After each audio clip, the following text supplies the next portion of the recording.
नमस्कार मित्रांनो, खूप खूप स्वागत आहे तुमचं आपल्या व्हिडिओमध्ये. मित्रांनो, काल आपण बघितलं होतं सायकॉलॉजी 216चे आय-एम-पी क्वेश्चन्स आणि आज आपल्याला बघायचे आहे सायकॉलॉजी 217चे आय-एम-पी क्वेश्चन्स.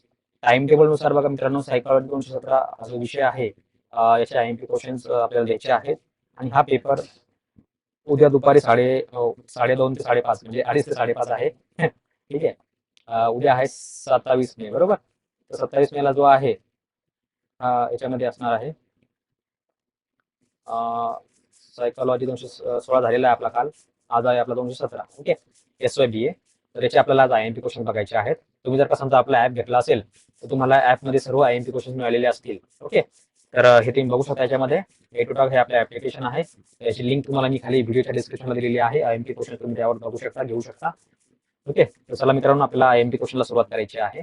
तर मी तुम्हाला थोडेफार आज आय-एम-पी क्वेश्चन सांगणार आहे सायकॉलॉजी 217चे. ठीक आहे. ते चुकून 219 झालंय, परंतु हा 217 आहे.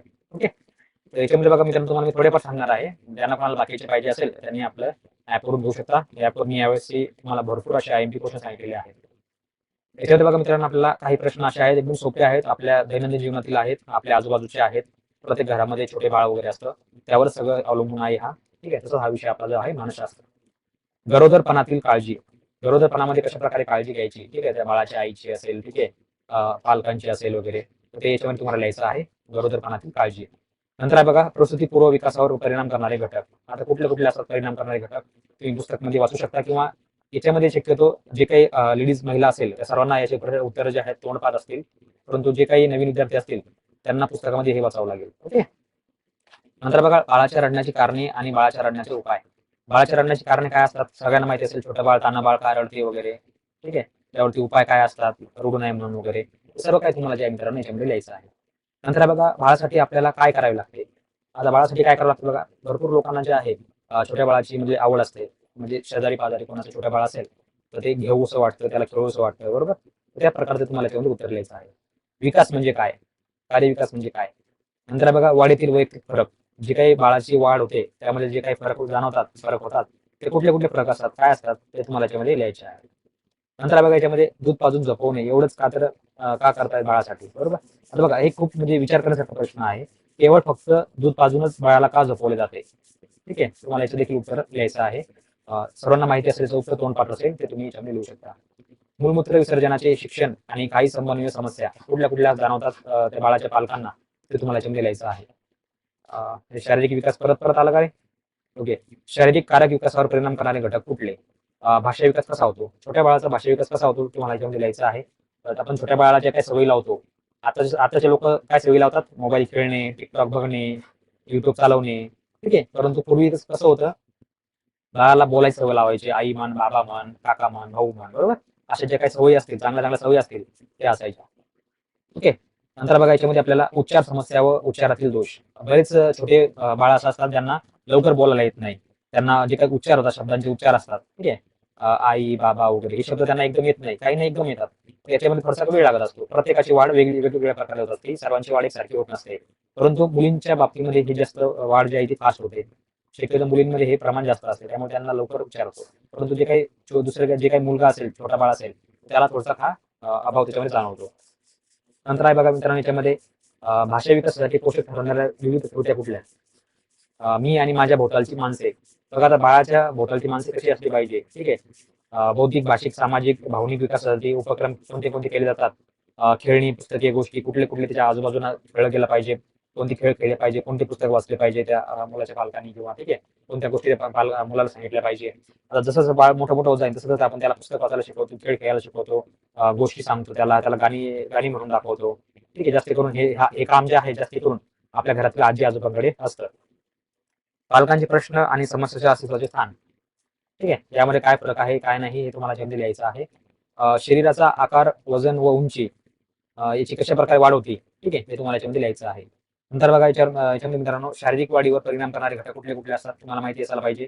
ठीक आहे. बाळाची जे काही शारीरिक वाढ असते त्यावर परिणाम करणारे घटक. आता कोणी एखादं बाळ गरीबाच्या घरामध्ये जन्माला आलं तर कधी कधी त्याच्या पालकांना जे आहे जेवण देखील मिळत नाही, त्यामुळे बऱ्याच काही गोष्टी एकमेकावर अवलंबून असतात.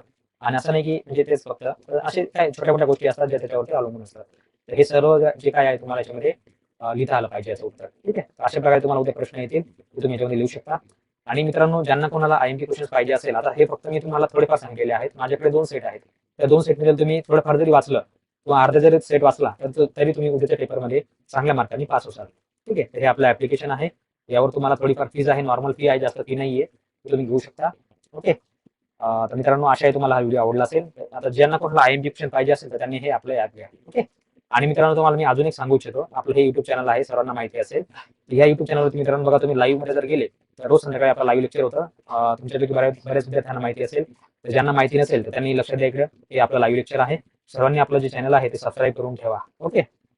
यामध्ये तुम्हाला मी रोज संध्याकाळी आपलं रात्री 9 वाजता आपलं लाईव्ह लेक्चर होत असतं. त्यामध्ये मी तुम्हाला उद्याच्या होणाऱ्या पेपरचे गायडन्स, मार्गदर्शन, पेपर कशा प्रकारे लिहायचा, काय लिहायचा, ठीक आहे, कसा लिहायचा, हे सर्व काही जे आहे तुम्हाला मी सांगत असतो. ओके. तर मित्रांनो, अशा प्रकारे तुम्ही बघू शकता. आणि अजून एक तुम्हाला सांगायचं आहे, ABCID सर्वांना माहिती असेल. तर ABCID वर बघा, लवकरात लवकर सर्वांनी ABCID काढून घ्या. हा बघा, याच्यामध्ये एक व्हिडिओ आहे आपल्या याच्यामध्ये. ओके. 13 नंबरला एक व्हिडिओ आहे बघा आपल्याकडे. हा तुम्ही व्हिडिओ बघू शकता याच्यामध्ये. ठीक आहे, ABCID कसा बनवायचा, काय बनवायचा, हे तुम्हाला मी याच्यामध्ये सांगितलेलं आहे. डिजिलॉकरच्या मदतीने तुम्ही घेऊ शकता. डिजिलॉकरवर विविध प्रकारचे डॉक्युमेंट तुम्ही स्टोअर करू शकता. त्यामध्ये तुम्हाला हा ABCID क्रिएट करायचा आहे. एकदम सोपा आहे, काय अवघड नाही. 2-3 स्टेप आहेत फक्त. तुमचा जे काही PRN नंबर असेल तर PRN नंबर टाका. नवीन विद्यार्थी असेल तर त्यांनी फ्रेशर म्हणून नवीन ऍडमिशन टाका, किंवा ते एक टेम्पररी तुमचा नंबर असतो, रजिस्ट्रेशन नंबर, तो देखील तुम्ही जेव्हा टाकू शकता. ओके. असं आहे, याच्यामध्ये एकदम सोपी पद्धत आहे. आणि पेपर कशा प्रकारे लिहायचा आणि कसा लिहायचा, बघा आपल्याकडे हा एक ऑफिशियल पेपर आहे, आपल्या एक विद्यार्थीचा पेपर आहे, ज्याची फोटोकॉपी माझ्याकडे आली होती. तर ही फोटोकॉपी जी आहे मी इथं टाकलेली आहे. तुम्ही बघू शकता कशा प्रकारे पेपर लिहिलेला आहे, मुद्दे कसे मांडलेले आहे, अक्षर कसं काढायचं, हे सर्व काही तुम्हाला मी जे आहे या व्हिडिओमध्ये सांगितलेलं आहे. ठीक आहे. आणि ज्यांना कोणाला आपल्या कोर्सवरती, आपल्या ऍपवरती कोर्स घ्यायचा असेल तर त्यांनी कशा प्रकारे घ्यायचा, काय घ्यायचं, ठीक आहे, त्याची पूर्ण पद्धत जी आहे ती तुम्हाला आपल्या ह्या व्हिडिओने टाकलेली आहे. ठीक आहे. त्या 16 नंबरचा व्हिडिओ आहे बघा. याच्यामध्ये आपलं जे A2Talk नवीन ऍप्लिकेशन आहे, जुने ऍप्लिकेशन होतं आपल्याकडे, ते बंद झालेलं आहे. नवीन ऍप्लिकेशन जे आहे मित्रांनो, याच्यामध्ये कशा प्रकारे कोर्स घ्यायचा, काय घ्यायचं, तुम्हाला मी सर्व काही याच्यामध्ये सांगितलेलं आहे. ठीक आहे. तुम्ही ते बघू शकता. तर मित्रांनो, अशा प्रकारचे एकदम सोपे सोपे प्रश्न आहेत, काही अवघड नाहीये. ठीक आहे. एकदम सोपे सोपे आहेत, काही अवघड नाहीये. अपंगात्वावर देखील तुम्हाला प्रश्न येऊ शकतो. भाषा विकासाची प्रमुख अंगे, भाषा कशी प्रकार शिकायची छोट्या बाळाला, बुद्धीची अवस्था, त्याचं वजन, वस्तुमान, ठीक आहे, BMI कशाला म्हणायचं, बॉडी मास इंडेक्स म्हणतो आपण त्याला. ठीक आहे. छोट्या मुलाला बोलायला कसं शिकवायचं, काय शिकवायचं, ठीक आहे, त्याच्यावरती त्याला खायला काय द्यायचं, काय नाही द्यायचं, ठीक आहे, हे देखील तुम्हाला याच्यामध्ये दिलेलं आहे. ते देखील तुम्ही बघू शकता. बाळाची जशी जशी ज्याच्या प्रकारे वाढ होते त्याच्या प्रकारे त्याला कुठले कुठले खेळ खेळायला जायचे, ठीक आहे, त्याला कुठले गाणी म्हणायला लावायचे, ऐकवायचे, कुठल्या गोष्टी सांगायच्या, हे सर्व काही जे मित्रांनो तुम्हाला याच्यामध्ये लिहायचं आहे. तुम्हाला याच्यावरती कुठलाही प्रश्न येऊ शकतो. आणि मला तरी वाटतं मी तुम्हाला जेवढं काय सांगितलं तेवढं तुम्हाला जवळपास 90% उद्याच्या पेपरमध्ये येणार आहे.